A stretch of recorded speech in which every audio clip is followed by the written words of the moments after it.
আপোনালোকৰ মোবাইলৰ ডাটা অতি সোনকালে শেষ হৈ যায় নেকি? যদি আপোনালোকৰ মোবাইলৰ ডাটা দুপৰীয়া 12 বাজি বা 1 বজাৰ লগে লগে ডাটাটো শেষ হৈ যায় বা এনেকুৱা অতি সোনকালে শেষ হৈ যায় ডাটাটো, তেতিয়াহ'লে আপোনালোকৰ বাবে আজিৰ এই ভিডিঅ'টো অত্যন্ত গুৰুত্বপূৰ্ণ।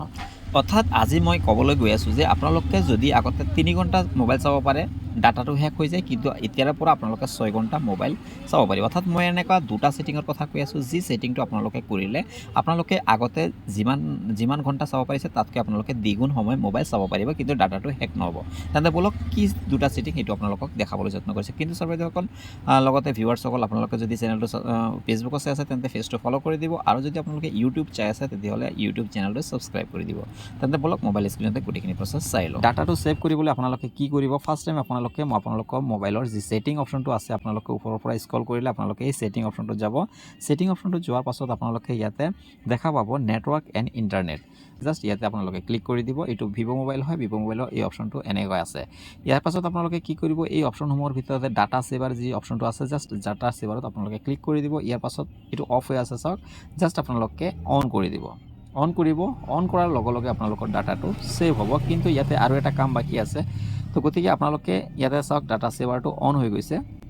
এইখিনিতে ইমানে কাম। তাৰপিছত পৰ্যায়ত আমি ইউটিউবত যাম। হোৱাৰ পাছত আপোনালোকে জাষ্ট ইউটিউবত চাব। ইউটিউবত গৈ আপোনালোকে যিকোনো এটা ভিডিঅ' প্লে' কৰিব। আপোনালোকে ভিডিঅ'টো প্লে' কৰাৰ পাছত আপোনালোকে যি ৰাইট কৰ্নাৰত যি আপোনাৰ ছেটিংছটো দেখা পাইছে, এইটো ক্লিক কৰাৰ লগে লগে চাওক, ইয়াতে কোৱালিটিৰ যোনটো হৈ আছে, অটো হৈ আছে 480p কাটি আছে, মানে ডাটা বেছিকৈ কাটি আছে। যিহেতু আমি কমাম, তাৰ বাবে আমি জাষ্ট ইয়াতে ক্লিক কৰি দিম। ইয়াতে ক্লিক কৰাৰ পাছত আমি কি কৰিব লাগিব? এডভান্সত আমি ক্লিক কৰিম। চাওক, এডভান্সত ক্লিক কৰিম। এডভান্সত ক্লিক কৰাৰ পাছত ইয়াতে আমি যিমান কমাই দিম, তেনে যদি 360p দিওঁ আমি ডাটাটো কম কাটিব, যদি আমি 240 দিওঁ আৰু কম কাটিব, যদি 144p ৰাখোঁ আমি আৰু কম কাটিব। তো গতিকে আপোনালোকে যোনটো হয় আপোনালোকে সেইটো হিচাপত ৰাখিব। মই 240 চিলেক্ট কৰি দিলোঁ।